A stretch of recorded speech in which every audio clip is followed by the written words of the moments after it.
ও এলাকার লোকেরা, নিজের হাতে মূর্তি বানিয়ে মাথাটাকে নিচু করে ওম নমো ভগবতী কেন পড়ো? কেন কেন? ক্বালু ওয়াজাদনা আবানা লাহা আবিদিন। দেখেন কনভারসেশন কি এক পক্ষের হয়? কথোপকথন করতে হলে কয় পক্ষ লাগে? উনি বললেন এই মূর্তিগুলোর সামনে তোরা মাথা নত করে দাঁড়িয়ে থাকিস কেন? তারা বলল ওয়াজাদনা আবানা লাহা আবিদিন, আমরা আমাদের বাপ দাদাদেরকে দেখছি এরকম করতে, এজন্য আমরাও করি। সাইয়েদনা ইব্রাহিম বললেন লাকাদ কুনতুম আনতুম ওয়া আবাউকুম ফি দালালিন মুবিন, তোরাও শেষ, তোর বাপ দাদারাও শেষ, তোদের বাপ দাদারাও গোল্লায়, তোরাও গোল্লায়, চিল্লাই কোন ঠিক কি না? কি কনভারসেশন। এরপরে বাৎসরিক পূজা অনুষ্ঠানের দিন আসে। কিছুদিন আগে একটা হয়েছে না সরস্বতী, এটা বোধহয় হিন্দু ভাইদের বিদ্যার দেবী। এরা এক একজনের কাছে এক একটা জিনিস নিয়ে যাওয়া লাগে, আমরা সব জিনিস চাই একজনের কাছে, তিনি কে? এটা কঠিন না সহজ? বিদ্যার জন্য ওই মন্দিরে, সৌন্দর্যের জন্য এই মন্দিরে, খাদ্যের জন্য দুর্গার কাছে, ঝামেলা না? আমরা সব কিছুর জন্য একজনের কাছে যাই, তিনি কে? বাৎসরিক পূজা অনুষ্ঠানে সবাই ইব্রাহিমকে ধরছে, ইব্রাহিম চল আমরা পূজা দিতে যাব। সাইয়েদনা ইব্রাহিম ফানাযারা নাযরাতান ফিন নুজুম, তাকালেন আকাশে, বললেন ইন্নী সাকিম, আমি যেতে পারবো না, আমি অসুস্থ। আমি কি আসলে সুস্থ ছিলেন? তো অসুস্থ বললেন কেন? কারণ অসুস্থতা দুই ধরনের, চিল্লায় বলেন, একটা শারীরিক আর একটা। সাইয়েদনা ইব্রাহিম মানসিকভাবে প্রচন্ড বিপর্যস্ত ছিলেন, অসুস্থ ছিলেন। এর কারণ গোটা উম্মত মূর্তির পূজা করে, এই দৃশ্য দেখে কোন নবী মানসিকভাবে সুস্থ থাকতে পারে? উনি বললেন আমি অসুস্থ, তোমরা যাও। সবাই বলল ঠিক আছে আমরা যাই। ইব্রাহিম তুই আমাদের ঘরের মূর্তিগুলারে পাহারা দে।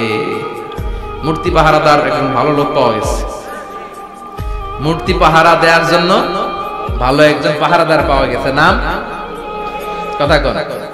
কথা বুঝতে কষ্ট হচ্ছে মনে হয়। মূর্তি পাহারা দেওয়ার জন্য কারে পাওয়া গেছে? সাইয়েদনা ইব্রাহিম কয় ঠিক আছে আজকে পাহারা দিমু, জন্মের পাহারা, যা তোরা দিতাছি, পাহারা দিতেছি যা। এইবার সাইয়েদনা ইব্রাহিম মূর্তির ঘরে ঢুকলেন। দেখেন কি সুন্দর কথোপকথন আল্লাহ তুলে ধরলেন। আল্লাহু আকবার। মূর্তির ঘরে, দেবীর ঘরে ঢুকে উনি ঘুরে ঘুরে তাকায়, দেখে একটা এমনি হাত আর একটা ব্যাগ, 14-15টা হাত নিয়ে তাকায় আছে। উনি সবগুলোর সামনে এভাবে তাকায় আছে, দেখে এক একটা চেহারা, একটা হাতি গণেশ স্টাইলের, আর একটা এরকম, আর একটা নাড়ি, আর একটা বাঘের, আর একটা তলোয়ার নিয়ে আইতাছি কোপায় ভালো আছে না নাই? সবগুলোর সামনে যায়, যে দেখে আর অবাক হয় কত ধরনের খোদার কাছে এরা কত কিছু চায়। আর যে দেখে প্রত্যেকটার সামনে ডেজার্টস আইটেম, মিষ্টান্ন, এক একটার সামনে রসমালাই, এক একটার সামনে কালো জাম, লাল জাম, রসগোল্লা, চামচাম, দুধ মালাই, মালাই চপ, আছে না নাই? জিব্বে পানি চলে আসছে না কেন? তো সাইয়েদনা ইব্রাহিম অবাক, কি রে এত মূর্তি, এত ডিজাইন, এত ভাবে আর অঙ্গভঙ্গি করে আছে, এত খাবার দেয়া, খায় না কেন? সাইয়েদনা ইব্রাহিম ভাবলেন মনে হয় নাগাল পাই না, আমি একটু তুল্লা ধরি। উনি রসমালাইয়ের বাটিটা নিয়ে যেটা হা করে আছে ওইটার সামনে যায়, কয় খা। কি কয়? বানাই কইতেছি মনে হয়। ফারাগা ইলা আলিহাতিহিম, মূর্তিগুলোর কাছে গেলেন। ফাকালা আলা তাকুলুন, খাবি না? ওই খাবি না ডারে আমি কিছু খা, কোরআন থেকে বলছি, ঠিক কি না? উনি ভাবলেন ওরা হয়তো খেতে পারে না, নাগাল পাচ্ছে না, কিংবা আমারে দেখে লজ্জা পাচ্ছে। নিজ থেকে রসমালাইয়ের বাটি তুলে ধরলেন, উনি বললেন খা, আর ওগুলা কয় হা হা করে রয়েছে, নরেও না সরে। উনি মুখের সামনে তুলে ধরে বললেন আলা তাকুলুন, খা। সবগুলার সামনে গেলেন, খা খা, কেউ খায় না, ওগুলো হা করে আছে। সাইয়েদনা ইব্রাহিম বললেন খা, কেউ কথা কয় না। উনি বললেন খাবি না কেন? তাইলে কথা কয়। এই যে কষ্ট করে উড়াইলি, মুখের সামনে দিলাম, খাবি না কেন? কথা বল। আলা তাকুলু, খাবি না কেন? কথা বল। মালাকুম লা তাতাকাল্লামুন, খাবি না কেন? মালাকুম লা তানতিকুন, হয় খা নয় কথা ক। বলতেই লাগলেন খা খা, প্রত্যেকটা মূর্তির সামনে গেলেন, খা, ওগুলা করে আছে হা, কোনো কথা কয় না। কয় কেন খাবি না? তাহলে কথা ক। খায়ও না, কথাও কয় না। আপনার ছেলে বায়না ধরছে, আব্বা চানাচুর খাবো। কি খাবি? চানাচুর কিনে দিলেন, এই না চানাচুর। এখন চানাচুর খায় না। কিরে বাপ খাবি না কেন? কথাও কয় না, খায়ও না, কথাও কয় না। এখন বাকি আছে কোনটা? কথা কর। ফারাগা আলাইহিম দারবাম বিল ইয়ামিন, ডান হাতে কোপানো শুরু করলেন। ইচ্ছা মতো ঘুষি কিল মারতে মারতে মূর্তিগুলার সাইজ। ফারাগা আলাইহিম দারবাম বিল ইয়ামিন, এক একটা নবীর হাতে জান্নাতি শক্তি দিয়েছে কে? খা নাইলে কথা ক, খায় না, কথাও কয় না, বাকি আছে মাইর মারতে শুরু করলেন। মারতে মারতে সব শেষ, তারপরে খুঁজে পেলেন একটা কুড়াল। কি পাইলেন? কুড়াল দিয়ে মারতে আরো সুবিধা, খালি এটা এভাবে মারে ওইভাবে মারে, মারতে মারতে যতগুলো মূর্তি ছিল সবগুলো মেরে বড় মূর্তিটার গায়ে মারতে যাবে, in the meantime stop, না এটারে মারো না। ফাজআলাহুম জুদাদান, সবগুলোর টুকরা টুকরা, ইল্লা কাবীর আল্লাহুম, বড়টা ছাড়া ওইটারে রেখে দিলেন। আর বুদ্ধি করে কুড়ালটারে বড়টার কাঁধে ঝুলাইয়া দিলে, বড় মূর্তিটার কাঁধের মধ্যে ঝুলাইয়া দিলেন। ঘটনাটা সুন্দর হয়েছে না? এখন কেমন যেন মনে হয় এটা কোপাইয়া দাঁড়া রয়েছে বাবার বেটার মতো। বড় পূজার শেষ, পূজার দিনক্ষণ শেষ। বিকেল বেলা পূজা মণ্ডপ থেকে সব এসে দেখে সর্বনাশ। পাহারাদার ইব্রাহিম কই, আনতা ফাআলতা হাযা বিআলিহাতিনা ইয়া ইব্রাহিম। ইব্রাহিম, সর্বনাশ কে কইছে? তুই কইছস নি? আইন বড়টাই কইছে, ওইটারে জিজ্ঞেস কর। বাল ফাআলাহু কাবীরুহুম হাযা ফাসআলুহুম ইন কানু ইয়ানতিকুন। কোরআন থেকে বলছে, আমি করি নাই। ওই দেখ কুড়ালটা কার কান্দে? বড়টার কান্দে, ওইটারে জিগা। সবাইকে খাইছে। সবাই বলে, ইব্রাহিম তুমি কি জানো না এগুলো কথা বলে না? সাইয়েদনা ইব্রাহিম বলে যে এটা কথা কয় না, ওইটার পূজা করস কেন? যেটা কথা বলে না, যেটা নিজেরাই নিজেদেরকে মায়ের থেকে বাঁচাতে পারে না, নিজেরাই নিজেদেরকে রক্ষা করতে পারে না, তোরে কিভাবে রক্ষা করবে? এগুলোর পূজা কেন করিস? ফাবুহিতাল্লাযী কাফার, কারো কোনো জবাব নাই, লা জবাব। সবাইকে, ইব্রাহিম তুই বড্ড বেড়ে গিয়েছিস, তোরে নমরুদের কাছে নেওয়া হবে, রশি দিয়ে পেঁচিয়ে নমরুদের কাছে নেওয়া হবে। নমরুদের নাম শুনছেন? শোনেন নাই বোধহয়? শোনেন নাই? পৃথিবীতে 4 জন বাদশা ছিল, যারা গোটা বিশ্বের বাদশা। গোটা বিশ্বে 2 জন কাফের, 2 জন মুমিন। মুসলমানের একজন হচ্ছে যুলকারনাইন, আরেকজন হচ্ছে সাইয়েদনা সুলাইমান। কাফেরের একজন হচ্ছে বাখতানাসার, আরেকজন হচ্ছে নমরুদ। এই নমরুদের কাছে নিয়ে যাও, রশি দিয়ে বেঁধে। এবার নমরুদের সাথে কি ডায়ালগ মারছে এটা তো আর কোরআনে নাই। কথা কও, এটাও আছে। নমরুদ বলে, ইব্রাহিম শুনলাম তুমি নাকি আমাদের খোদাগুলোরে মারছো, তুমি নাকি কোন আল্লাহর ইবাদত করো, তুমি নাকি কোন নতুন রবের তথ্য নিয়ে আমাদের বাবেল নগরীতে আগমন করেছো। আমি ছাড়া কোনো খোদা আছে বলে তো আমি শুনি নাই। এই বাবেল নগরীতে আমি ছাড়া কোন খোদা আছে আজকে নতুন শুনলাম। কে তোমার খোদা? কি তার পাওয়া? এবার ডায়ালগ মারা শুরু করলেন সাইয়েদনা ইব্রাহিম।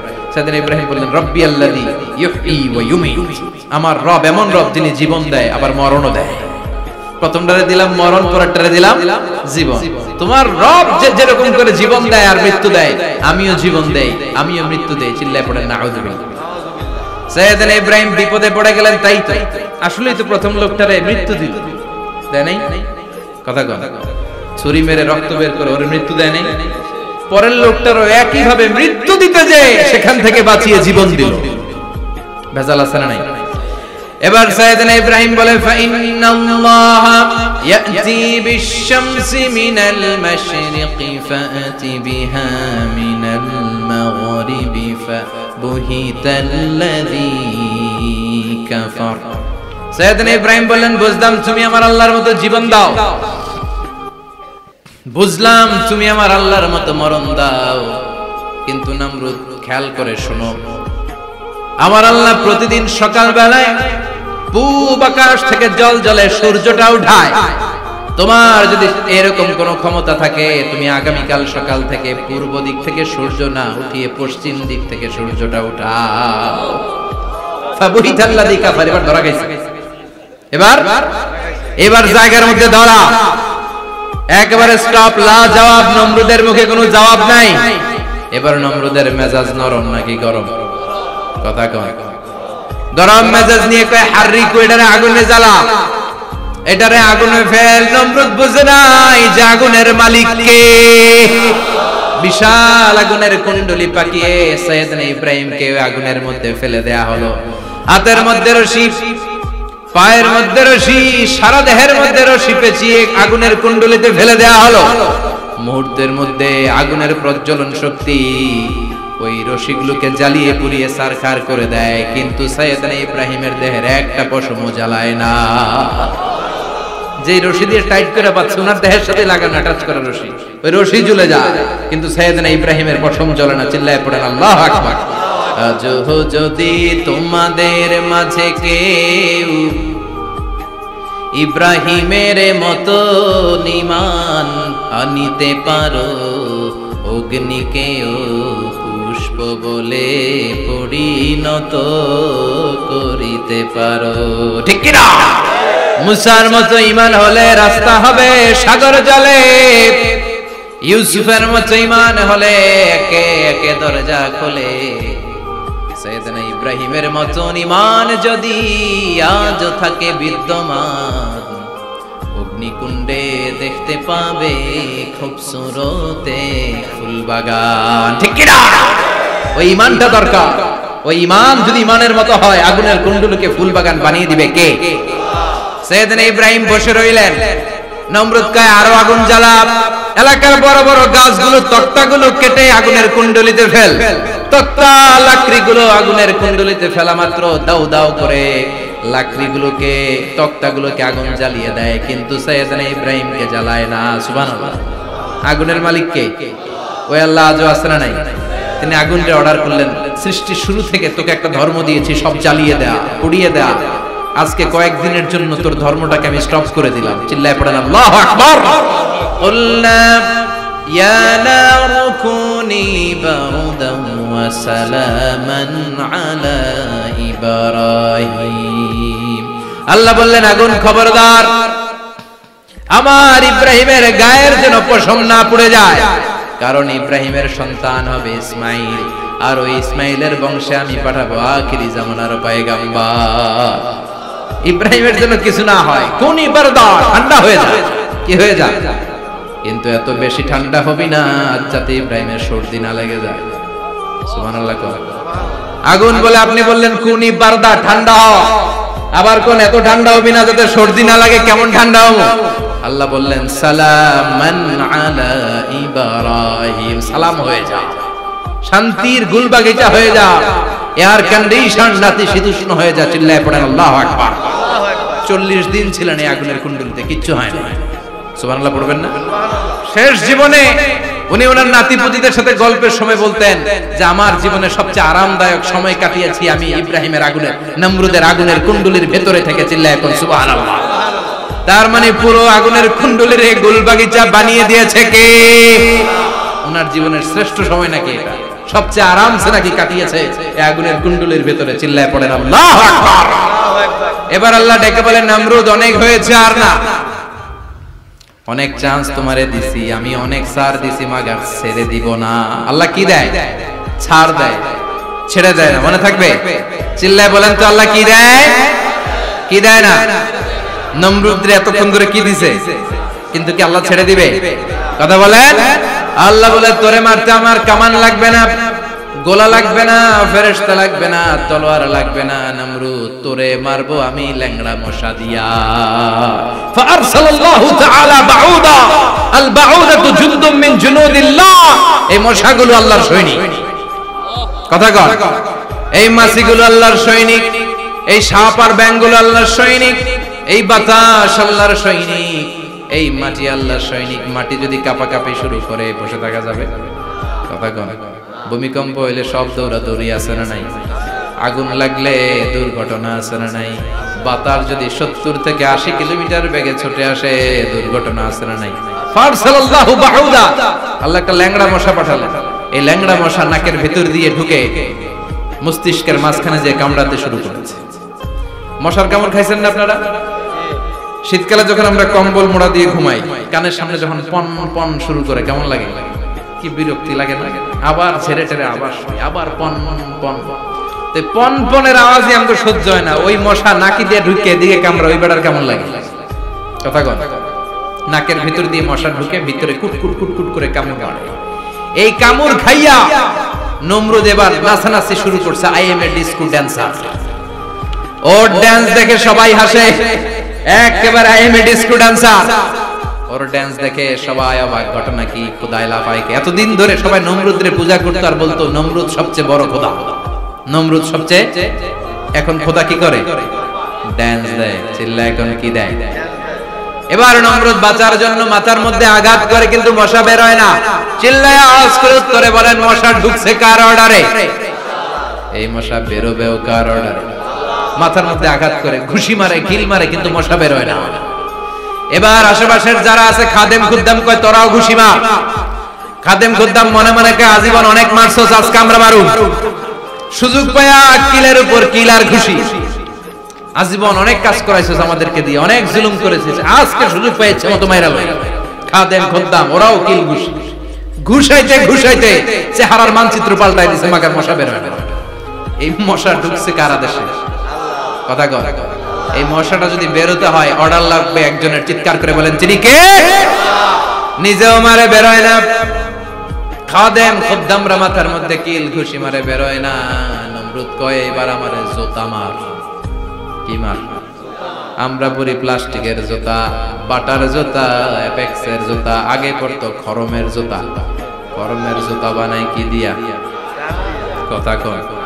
এবার কাঠের জুতা দিয়ে খাদেম খুদ্দামরা মাথার মধ্যে বাড়ি। পিটাইতে পিটাইতে মাথাটাকে ফাটিয়ে রক্তাক্ত করে জমিনের মধ্যে নমরুদরে শুইয়ে দিয়েছে। আর আল্লাহ সৈনিক সেই বাউদা মশা নাকের ভেতর থেকে শূন্যে উড়াল মেরেছে। চিল্লায় পড়েন আল্লাহু আকবার। তার মানে এত শক্তিশালী হয়েও, গোটা বিশ্বের রাজা হয়েও নমরুদের ক্ষমতা নমরুদরে বাঁচাতে পারে নাই। চিল্লায় বলেন ঠিক কিনা? এজন্য ক্ষমতা কাউরে বাঁচাতে পারে না, দাপট কাউরে বাঁচাতে পারে না, অহংকার কাউরে বাঁচাতে পারে না, সৈন্যবাহিনী কাউরে বাঁচাতে পারে না। বাঁচাতে পারে একজন। চিৎকার করে বলতে হবে, তিনি কে? পৃথিবীতে কেউ তো স্থায়ী হয় না, হোক না সে ফেরাউন কিবা নমরুদ। কেউ ভাবে চিরদিন রয় না, কেউ ভাবে চিরকাল রয় না। পৃথিবীতে কেউ স্থায়ী হয় না, হোক না সে ফেরাউন কিবা নমরুদ। কেউ ভাবে চিরদিন রয় না। চিল্লা এখন ঠিক কিনা? সাইয়েদনা ইব্রাহিমের সবগুলো কথা কোথায় কি ডায়ালগ মারলেন, আল্লাহর কাছে এত ভালো লেগেছে, আল্লাহর কোরআনের ভেতরে তুলে দিয়েছে কে? আবার তিনি যতগুলো দোয়া জীবনে করেছেন সব কবুল করেছে কে?